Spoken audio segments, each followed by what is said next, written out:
Oh, why am I wearing this stupid hat? I don't care about this. Hey, everybody. It is John from WrestleScope. It is Saturday. It's hot. It's steamy out. And that means it's time for us to talk about a hot, steamy week of professional wrestling. That's right. As always, as we kick things off here, please, and seeing that stupid hat messed up my hair. Please give this video a like. Subscribe to the channel if you haven't already done so. Thank you to the 142 subscribers that we have on our way to 1,000. And don't forget to hit that notification bell so you can be notified every time we have a brand new video or live stream up here on WrestleScope TV. If you're watching on Twitch, if you're watching on Facebook, or if you are watching on the YouTube, greatly appreciate it. Hold on just a second here. I've got to, what am I doing? There we go. No, I don't want that. I want that one, I think. Sorry, playing around with the Twitch. There we go. All right, now we're all set. So many things to talk about this week. So many things happening in the world of professional wrestling.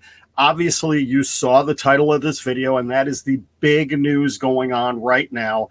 And I don't know. I think we'll wait on getting to that first. All right, we've got Brian in the chat. We've got Michael Campbell in the chat. Thank you for joining in, gentlemen. Please share this video, too, wherever you may be watching. If you could share it on Twitter, let more people know that we are here. I know it's a Saturday afternoon. I know it is the first Saturday of the Tokyo Olympics, and people are busy with things, and that's okay. We're here to talk wrestling. We're here to have some fun.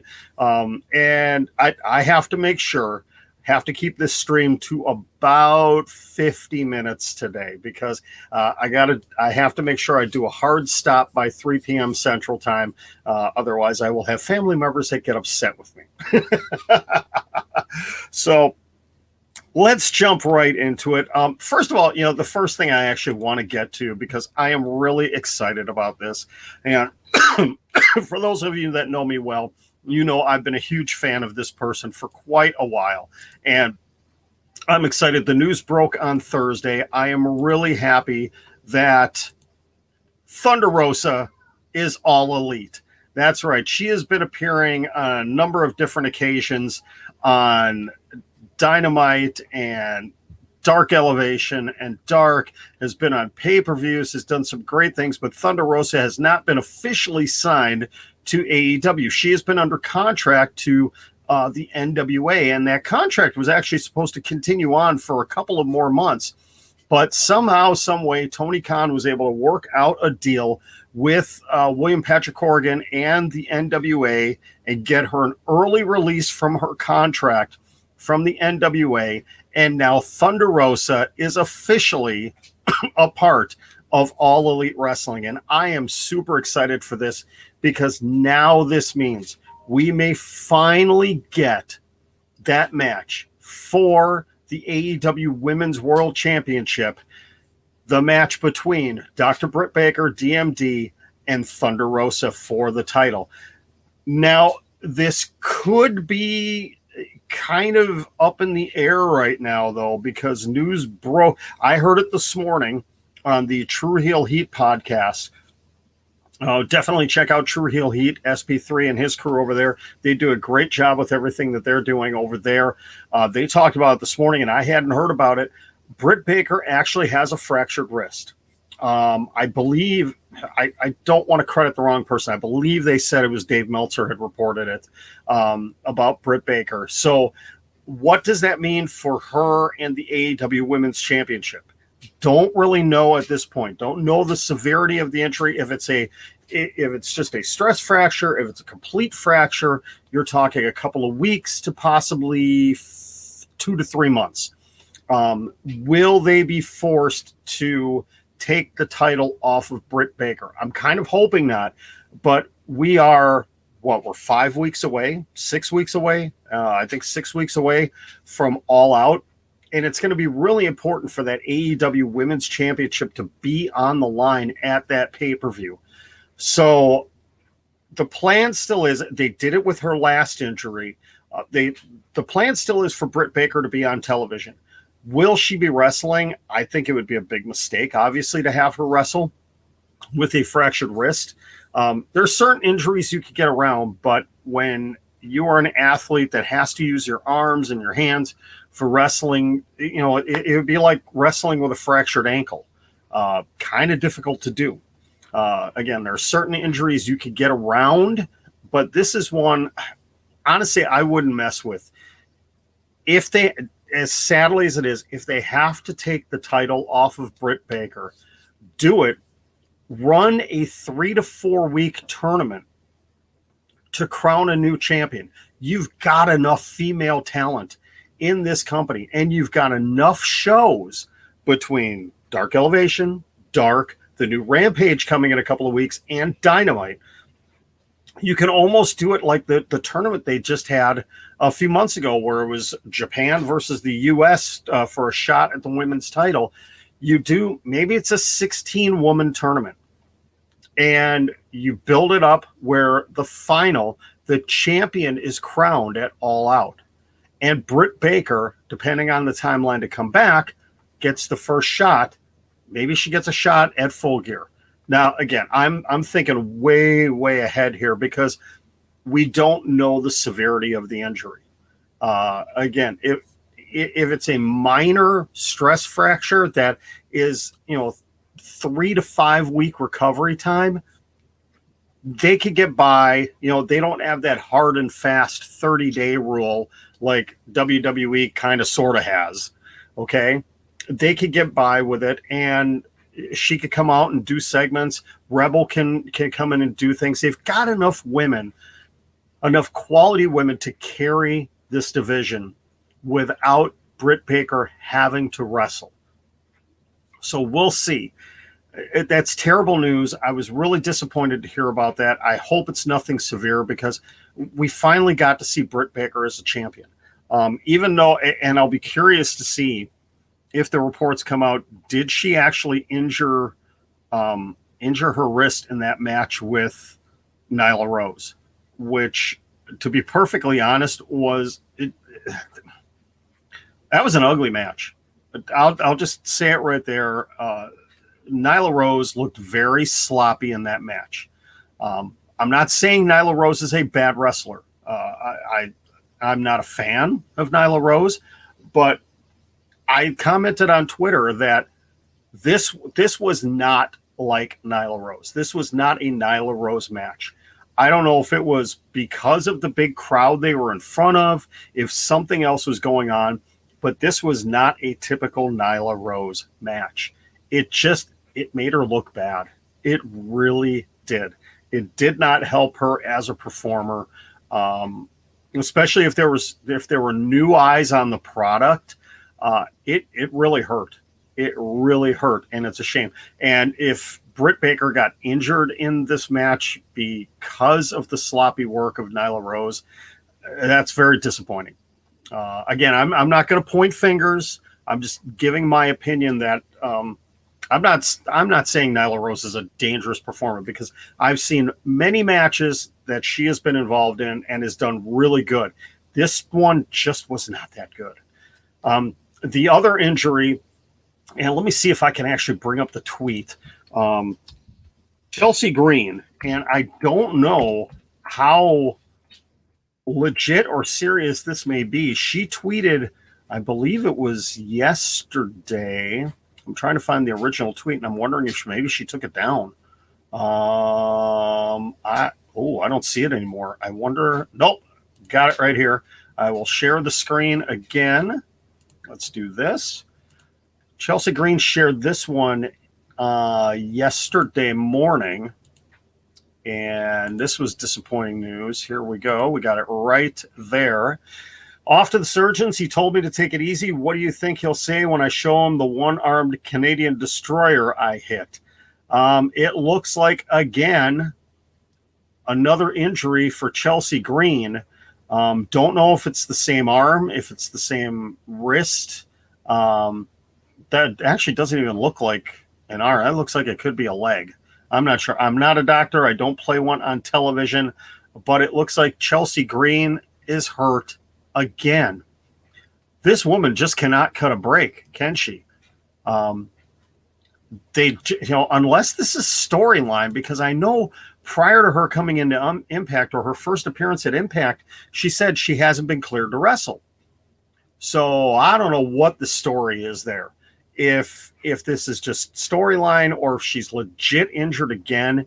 But if she is legit injured again, I'd be very concerned for her, because that was a problem that she had in NXT and WWE, and that's what really sidetracked her career there, was multiple injuries. And if she gets injured again, you've got to wonder on just, her and Matt Cardona have to really sit down and have a long talk on, is this really what you want to be doing?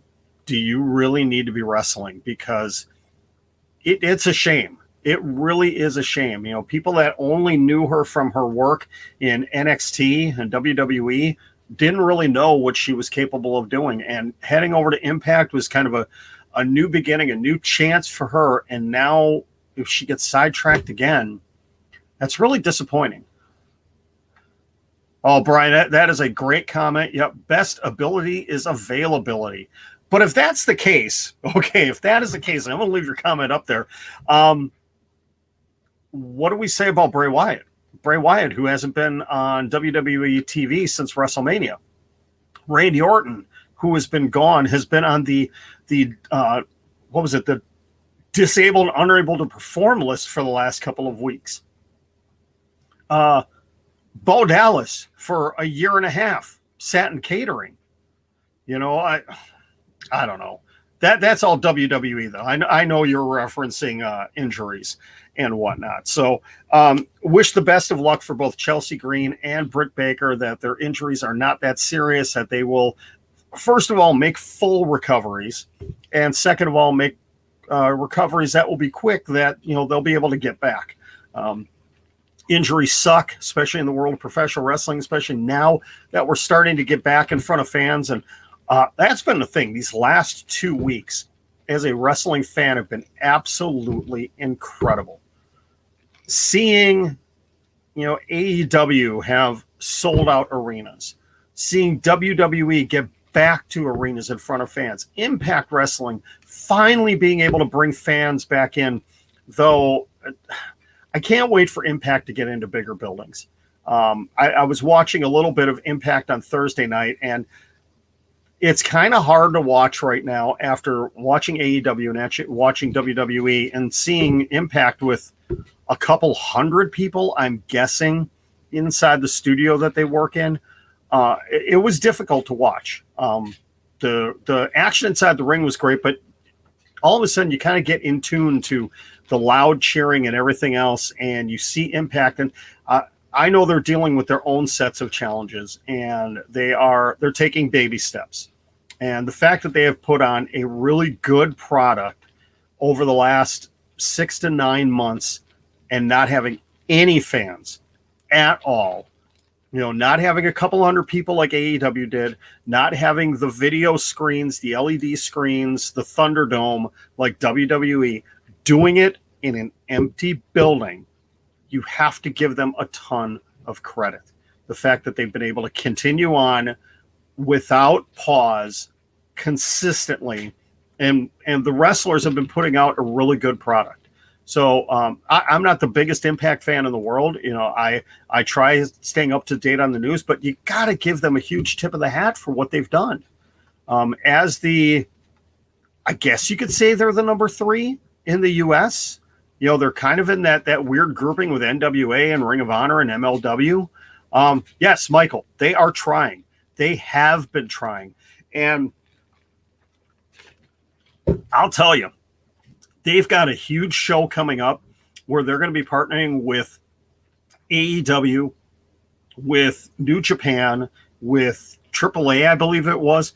I mean, it's the first. If they can somehow get Ring of Honor lumped in with this, and having a Worlds Collide kind of like pay-per-view, that would be huge for them. they have embraced the partnership with New Japan Pro Wrestling. Switchblade Jay White coming in last Saturday at Slammiversary was huge.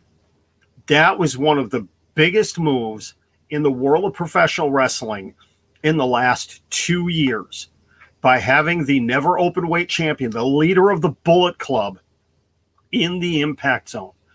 I can just imagine had he shown up at AEW. Oh my goodness. First of all, I know one woman in London that literally would have lost her, you know what, her crap, her stuff. Stephanie Chase would have absolutely lost it had Switchblade Jay White ended up showing up in AEW, because she is the queen of AEW, and she is a huge Jay White fan. She would have absolutely lost it. Let's get to a couple of other comments here. Yeah, just about anything is better than Raw at this point, okay? But Impact, this last week's Impact was good for what I was able to catch, which I'm still dealing with some technical difficulties. I know they put their program on Twitch every week, and for whatever reason, in my studio, I cannot get it to come up on Twitch. But I pulled it up on my phone, and I was able to watch the whole show. So, I don't know. I guess I'll be watching Impact on my phone from now on, but that's okay.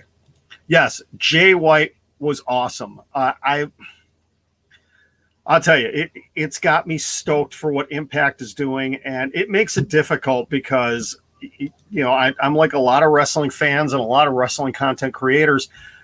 I love that there's so much product out there right now, but it's really getting hard to watch everything. When you've got Raw and Dark Elevation on Mondays, NXT and Dark on Tuesdays, Dynamite on Wednesdays, Impact on Thursdays, SmackDown on Friday, and then the occasional, if you have a Ring of Honor or Impact pay-per-view on Saturday, AEW, WWE, or an NXT takeover on Sunday, or whatever it may be, it's getting really difficult because I can't spend every single night when I come home from my day job and sit in my studio and watch wrestling. Okay. I'm one of those guys. I'm like a lot of YouTube content creators for wrestling out there. This is not my full-time job. Obviously, you could tell because I don't put a lot of content out during the week. I have to work a regular 40-hour-a-week full-time job to pay the bills because this is a passion project. This is a passion project for Michael. That's great. Hey, go ahead and watch the replay. I appreciate you jumping in here, buddy. Thank you very much for watching. Go charge whatever. If you're watching on your phone, whatever, please go charge it. Check out the rest of the show later, but I appreciate it. This is a passion project of mine. Someday I would love for this to be full-time, my full-time paid gig. I'm a long ways away from that. I've got a lot of work to do for it. But that all being said, it's getting more and more difficult to keep up to date on all the wrestling. I'm fortunate in the job I work right now. I don't have to watch Dark Elevation and Dark live. I watch them the next day at work. Because I have a job where I can actually have TVs on and have them on in the background while I'm doing my work. I don't sit there in the chair and, eat my Cheetos and, drink my soda while watching stuff. I've got it on in the background, which is cool. And I could get caught up on all that stuff, which is awesome. But how do we even get on this topic? Oh, we were talking about injuries. We were talking about Impact. And we were talking about coming out of the pandemic and everything. Okay. Let's stop. Let's reset here real quick. You know what?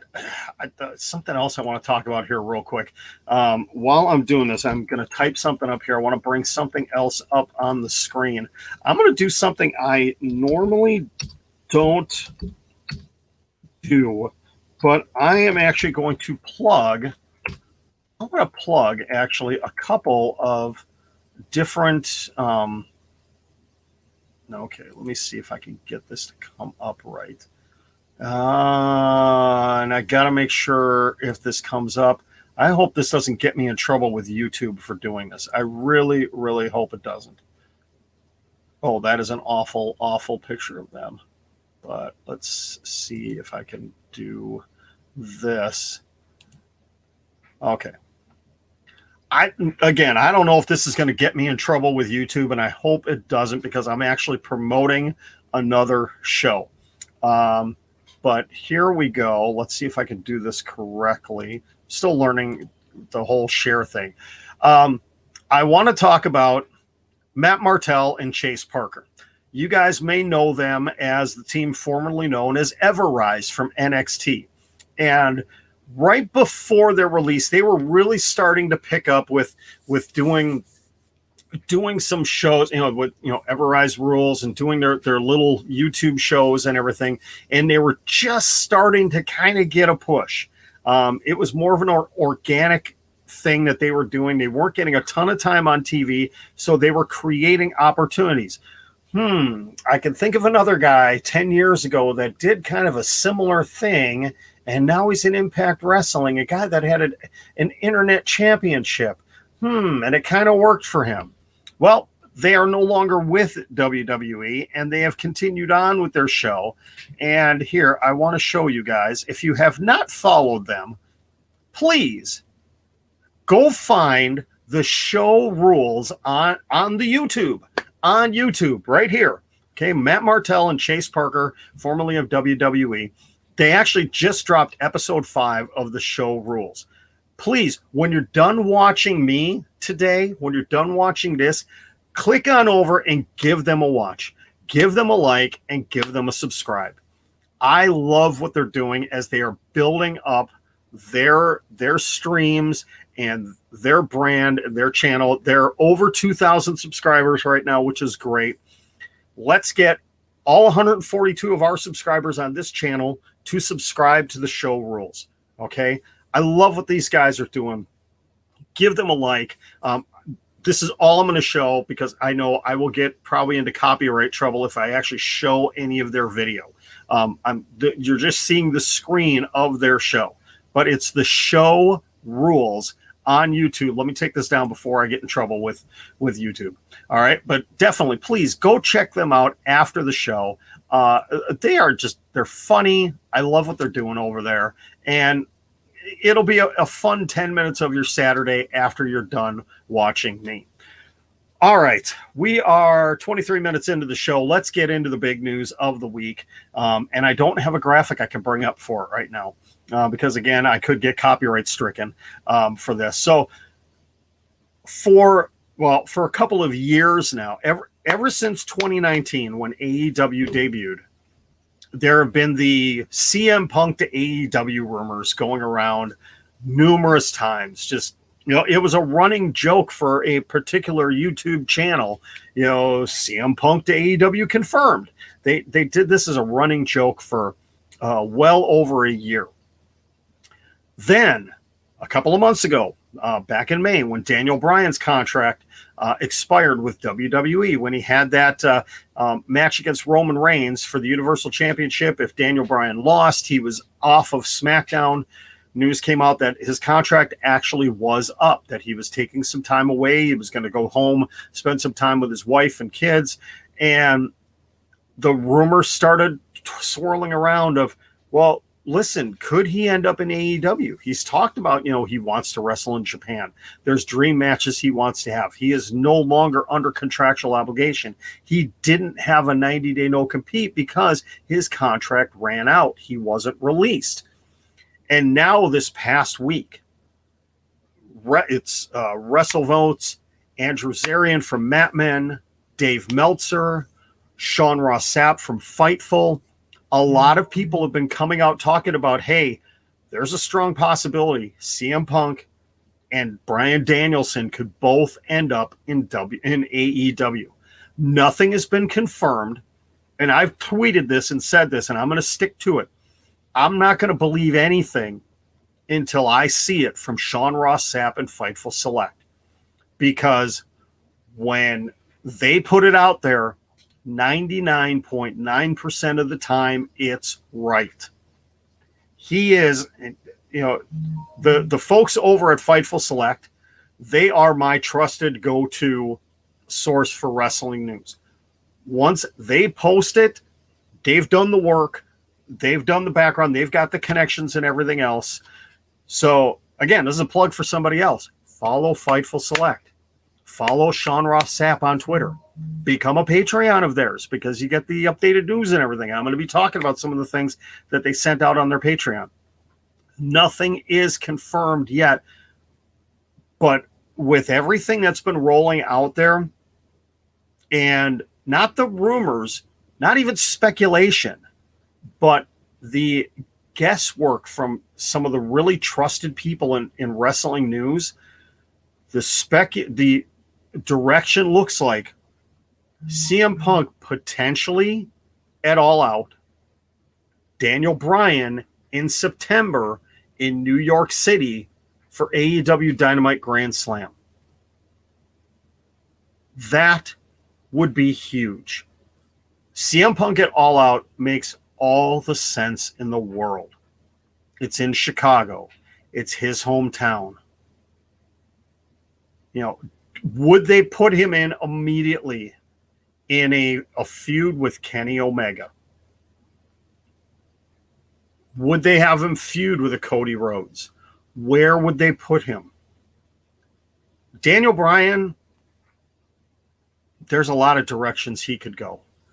This would be huge. This would be a game changer.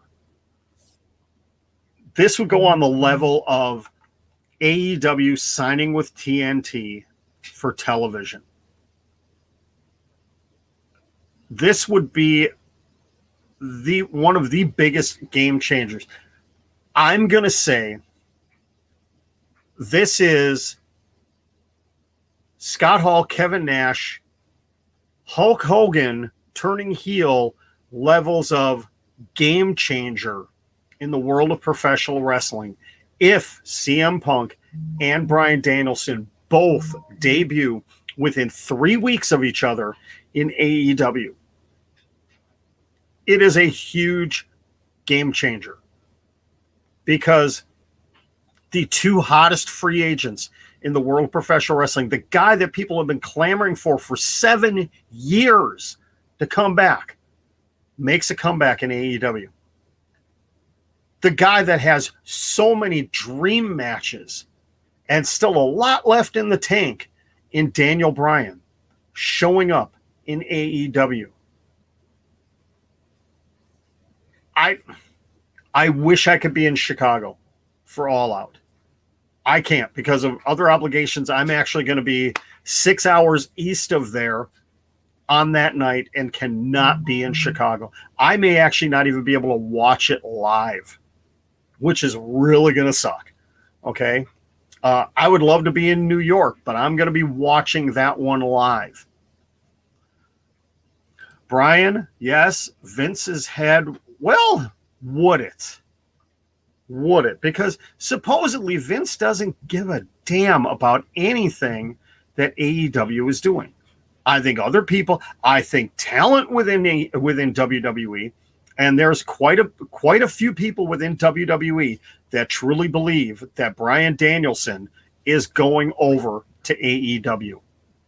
Because what started this whole rumor mill at the beginning of the week was when the marketing and development plans, the merchandise plans for 2021, 2022 came out. They were leaked earlier this week, and Daniel Bryan was not involved.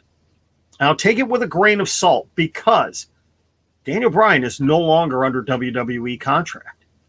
He is not a contracted employee or talent of WWE. So, of course, they're not going to have him in the plans. But how easy is it for them to pivot, to make a quick hey, you know what? Daniel Bryan's going to come back for Survivor Series. September, we're going to start making plans for new T-shirts for him. Maybe another action figure. They've got something in the background, maybe a Best of Daniel Bryan DVD, whatever. They can pivot real quickly. What was leaked was the definitive plans they have. So it doesn't mean anything. But as that news kept going and going this week, more and more things were leaning towards and hinting towards Bryan Danielson going to AEW. Now, the thing that people may not be thinking about here, if Bryan Danielson signs with AEW, what does this mean for the Bella Twins? Would Brie Bella make a return to WWE with her sister? There have been talks about it, that the Bella Twins wanted to come back and have one more run in the WWE. I don't know if that's still in the plans and in the talks. I'm not a huge fan of it because I never really liked the Bella Twins. But would Brie still come back if her husband is in AEW? Now, we know there's been situations where that's been happening. You know, we know that there have been the married couples into two separate companies. Not so much anymore. Come to think of it, am I missing? I think the only one might be Cedric Alexander. Well, you've got Adam Cole, Britt Baker. You've got Cedric Alexander and Big Swole. I think they're a couple. Is that it? I think that might be it. I'm probably missing one here somewhere. All I'm going to say is wrestling fans need to buckle their seatbelts, because the next 2 months are going to be absolutely crazy. Even if we don't see anything with Bryan Danielson and CM Punk. Got Buddy Murphy. You've got the former Iconics, who I'm going to be curious to see where they end up. They've got a lot of options right now. I would love to see them in AEW. I think they are a perfect fit for AEW. They'd be good in Impact Wrestling too, because Impact just lost a tag team. Fire and Flavor are no more, as Kira Hogan announced on her OnlyFans this week that the last set of tapings for Impact, she is done. I would love to see her end up in AEW as well. There is room. There is still a lot of room for talent to show up in AEW, because in 3 weeks' time, they're going to have a fourth show. They're going to have Rampage. Now, Rampage is going to be pre-taped. It's going to be kind of like Dark and Elevation, but it's going to be on TV, and it's a chance for more talent to be able to work and get things done. AEW has done a phenomenal job compared to what WWE does, utilizing the amount of talent that they have. Yeah, they've got a lot of talent under contract, but they're utilizing them, and they're still bringing in talent that aren't officially signed with AEW. Dark and Dark Elevation are filled with wrestlers that are on show by show and appearance by appearance basis, and have done a phenomenal job with that. Tony Khan has really got this figured out. And I think in the next 6 to 9 months, they're going to take it to the next level. They're going to take another step above and really start knocking it out of the park. And I would not be surprised. I think I said this a couple of weeks ago. Yes, Raw bounced back in the ratings. They went from a dismal 1.46 million up to 1.9 million. That's going to start dropping a little bit. That's going to start going. They're going to stick around that 1.6, 1.7 million. AEW Dynamite is going to slowly start creeping up on that. And I can see AEW Dynamite, especially once we get to the fall, they are going to start averaging 1.5 million viewers a week. Guaranteed. And it's going to put WWE, it's going to have to put them into panic mode. That, holy crap, they really caught up to us here. Tony Khan and Cody Rhodes and his whole group over there, they're going to be smart. They are not going to go head-to-head with Raw.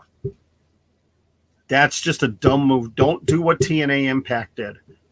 There's not enough wrestling fans now to watch wrestling like there was back in 1996 to 1999, where I talked about this a couple of weeks ago, where you had 10 million people a week watching wrestling on a Monday night. There just aren't 10 million people a week watching wrestling anymore with all the shows combined. So don't go head to head with them, but keep it the way it's going. I'll be interested to come back to this in a couple of months, talk about this, but tell me your thoughts. Are we finally at the point where we are going to see Bryan Danielson, formerly Daniel Bryan in the WWE, and CM Punk showing up in AEW? Is it really finally going to happen? Now, I got to cheat here. I got to look real quick. I forgot what the other topic of discussion I had this week. That is so sad. Let's see. Oh, yes. Nick Gage. Oh, my goodness. When MJF came out after Jericho defeated Shawn Spears this past week, and he was talking about the guy that was going to be round number 2 of the, what is he calling it? The labors of Jericho. And it's not that he's pregnant, even though you look at his body style, he looks like he is pregnant. Okay, Jericho's got the 50-year-old dad bod. So what? He can still go. There have been talks about Nick Gage, the king of the death match, coming into AEW. And oh my goodness, it happened. He showed up. He had the pizza cutter. If you are not familiar with Nick Gage, first of all, watch the Dark Side of the Ring episode from Vice about him. Talk about a dark story. Talk about a very dark story. Everything this dude went through and what he has done. But he is a redemption story. If you're not familiar, okay, Nick Gage went through some major problems. He actually, a few years back, I don't remember the exact dates on it, he actually went in and robbed a bank with no mask on. People recognized him. And he did jail time for it. And one of the guys I watch on Twitch, Heel Kevin 1, another plug, Heel Kevin 1, follow him on Twitch. Great guy. Absolutely great guy. Does some fun streams every single week. Gives away replica belts. Love the guy. He did a video about Nick Gage. And boy, did Kevin take some heat for, AEW should not be bringing in a guy that's a criminal, blah, blah, blah. You're what was it? He did a comparison between giving a definition of criminal and comparing what Nick Gage did to, I forget what he compared it to. You know what? Everybody should be given a second chance. Nick Gage did his time. Nick Gage knew he screwed up. Yes, he's still one of the kings of the death match. And Brian, you bring up a good point. A lot of his whole story is disturbing, but you hope he's truly redeemed. We will see. He's got a lot of friends at AEW. I believe Jon Moxley was heavily behind Nick Gage coming in. I think that is a dream match for Jon Moxley to have in AEW is him and Nick Gage. I don't think they're going to sign. AEW is not going to sign him to a contract.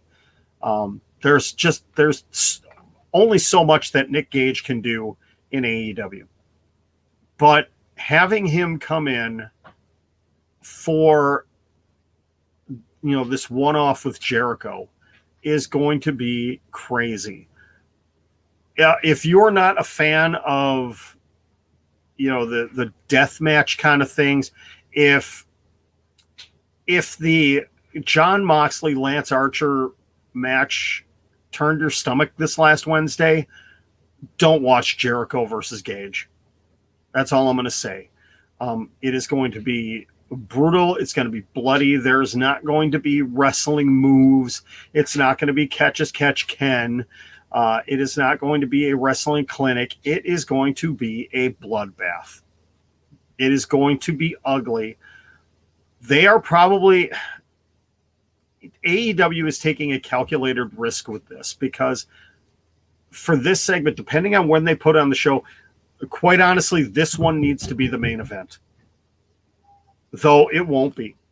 It won't be because they've got to have the Elite versus Hangman Adam Page and the Dark Order as the main event.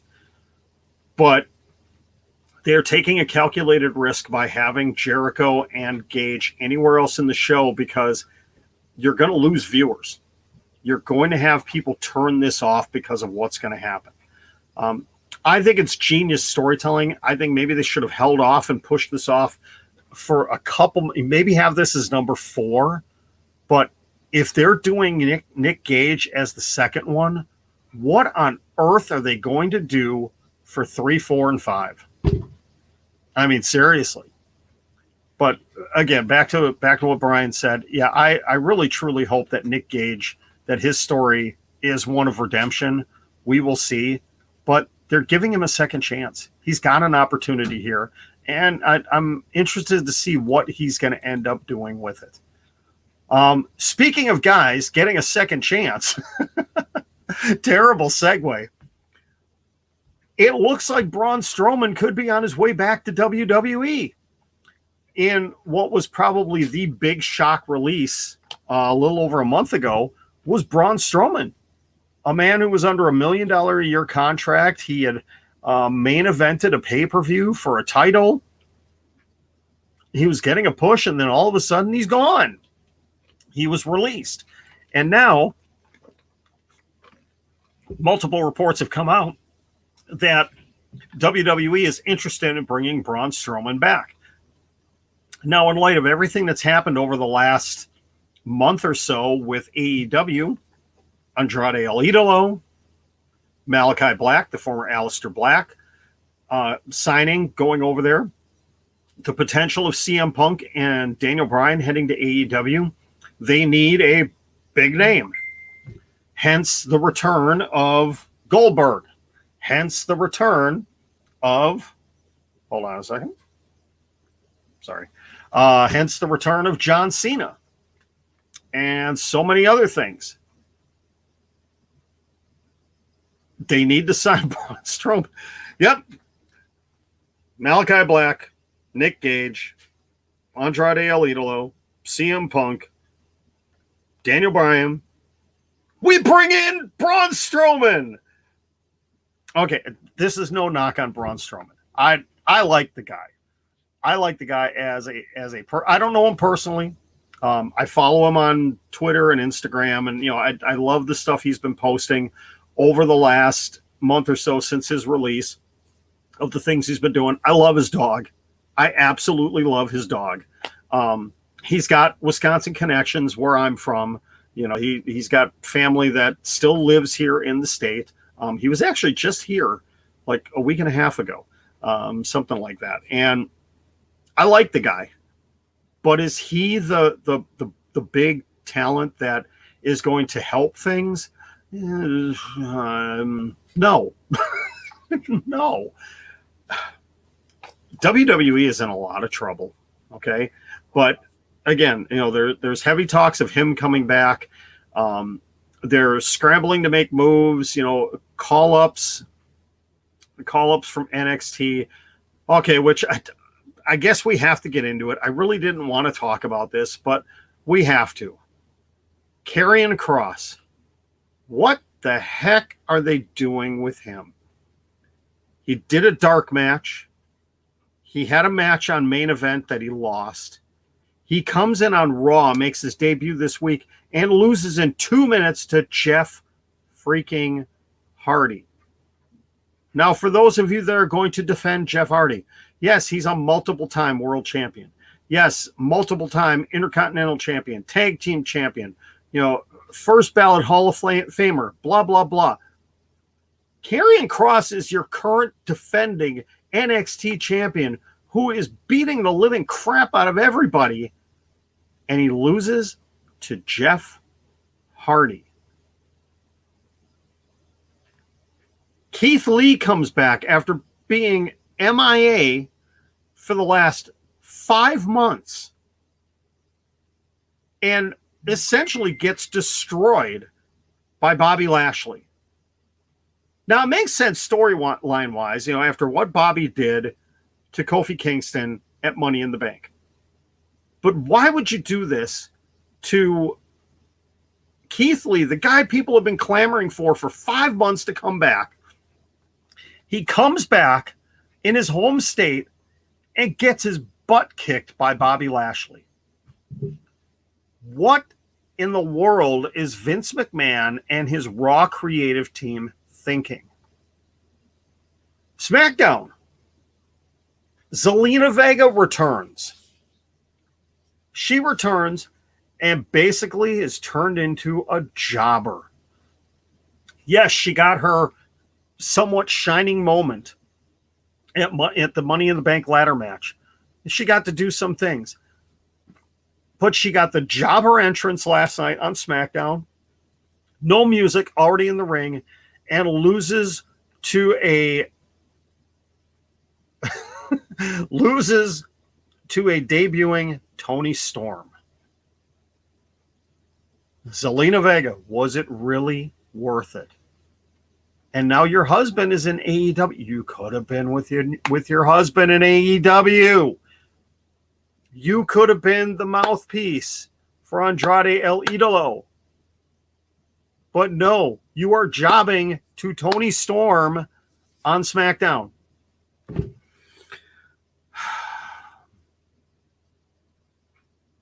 Yes, this is an anti-WWE stream today, and I'm not going to apologize for it. I'm not. I'm very frustrated with everything they're doing right now. Have been for a while. There have been some good things. The whole Roman Reigns head of the table thing is still really good. It really is. I'm still a little confused, but I'm kind of happy with what they did by having Finn Balor come out and challenge Roman Reigns after Roman turned down John Cena. Because, and I'm going to disagree with a guy from a channel over in England that I'm not even going to mention the channel or this guy because, first of all, they blocked me. I don't care. But he said on a stream that there's not enough content to have 4 to 5 weeks of Cena versus Roman Reigns to go back and forth. It's John Cena. John Cena can create content out of a bag of garbage and make it good. Have you forgotten about the promo that they did a few years back when Roman Reigns was supposed to be, the top babyface in the company? And, they had, I forget which pay-per-view they had their match at. And John Cena ripped him up and down. Kid, it's a promo. Learn how to do it. I mean, he literally buried him in the ring. You can have Roman Reigns bring that back up. Hey, while you've been off doing your movies and everything else, and you were cutting me down before, I've taken over here. I have controlled. I am running WWE. I am the top guy in this company. No one is on my level. He has put on, you've got content there. Don't tell me that there's not 5 weeks worth of content, but I digress. Having Finn Balor kind of be that in-between filler, there's backstory between them. There is. Have Balor get a match in the next week or two. Maybe Balor versus Reigns next week. Then Roman says, see, nobody's on my level. Cena comes out, challenges him again. Roman turns him down. Somebody else comes out. Yes, he could make comments about clunker John Cena movies. There we go. Somebody else comes out and challenges Roman. Roman accepts the challenge for the next week. He defeats that person. comes out again and says, see, again, I am the head of the table. Nobody's on my level. Cena comes out and challenges him again. Roman turns him down. Then they find, I don't know who they can find, somebody that's got a connection with John Cena that maybe backs John Cena or something. And Roman accepts a challenge from this person. Maybe it's R-Truth. I don't know. There's got to be somebody. And Roman just loses it and destroys this guy and puts him in the guillotine and will not let up and is just pummeling whoever this person is. And finally, Cena comes out to the ring, face to face with Roman Reigns, and they just start going at it. And Cena goes off like we haven't seen him go off since his feud with Brock Lesnar. And maybe, just maybe, could you imagine John Cena coming out, cutting a promo, saying, all right, you say you're the head of the table. You say you're the big man here. You've got Paul Heyman as your guy. But guess what? You know what? Brock Lesnar lived up to everything he said. Brock Lesnar didn't dodge a challenge. Yeah, Brock Lesnar kicked my ass at SummerSlam. 20-something, German suplexes, whatever. You're no Brock Lesnar. You never will be. You are not John Cena. You never will be. And that's when Roman Reigns finally loses it. And he accepts the challenge of John Cena. Could be, maybe, possibly. Now, I've been known to get my predictions wrong. I made a prediction less than a week ago. It was actually on Monday morning where I said, and I'm glad I was wrong on this. And for those of you that caught it and called me out on it, talking about Nikki Ash winning the Money in the Bank contract and that, they were going to do a storyline where Alexa Bliss was actually in control, blah, blah, blah. They weren't going to have a comedy character hang on to the Money in the Bank contract. And okay, I was wrong. She came out in perfect fashion at the end of Raw and cashed in the contract. I couldn't have been happier because, one, I am a huge fan of Nikki Cross. She has worked her butt off to get where she's at in WWE and has gone through so many different things. I was thrilled to death when she won the contract. I was thrilled even more that she cashed in and she won and she took the belt away from Charlotte Flair. Yes. But now, all week long, I've been sitting here with kind of this chill going up my spine, thinking, okay, she cashed in, she got the belt, but are they going to screw her over and have her lose in a couple of weeks to Charlotte Flair and let Charlotte Flair get up to, what would it be, 14 or 15 now? World Championships, even though they announced her as an 11-time on Monday Night Raw. I could have sworn she was at 13 if you counted her NXT titles, but I don't know. I sincerely hope Charlotte is out of the title picture for a long time. We do not need Charlotte Flair as a champion on any brand right now. She is one of those wrestlers that does not need a championship. If they have to continually put the belt on Charlotte Flair, you have to wonder, is she any good without a championship? Is the championship made by the wrestler, or is the wrestler made by the championship? And I believe Charlotte Flair is only made by the championship. One final thing is I've got to wrap things up here in the next couple of minutes. We talked about Impact Wrestling before, how excited I was about Switchblade Jay White showing up. Are we seeing the possibility of Bullet Club versus the Elite? We now know Jay White now has an ally in Impact Wrestling with Chris Bay, who was announced on Thursday night as a new member of the Bullet Club. Could we potentially see anyone else, either from Impact, signing on with the Bullet Club, or somebody else from New Japan coming in, Tama Tonga, to help Jay White against Kenny Omega and the Good Brothers? I would love to see Jay White leading a Bullet Club 6-man team, a three-man group against Kenny Omega and the Good Brothers in Impact Wrestling. That would be huge. Who will it be? I don't know. I'm excited at the prospects. We could find out in the next couple of weeks. Or is Jay White going to be recruiting more Impact wrestlers who are basically trying to protect their ground there?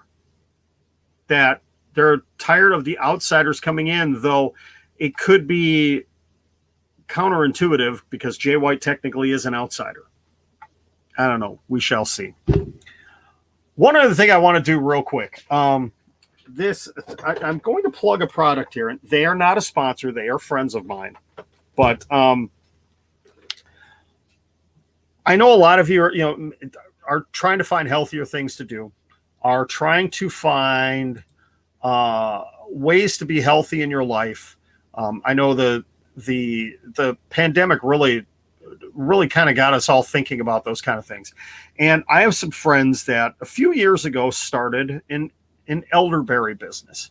Now, if you're not familiar with elderberries, there are so many amazing ways that this can boost your immune system in an organic way without preservatives and crazy things that you don't know that are going into your body. And what I want to tell you about, and let me pull this up here real quick. I want to tell you about Libre Naturals.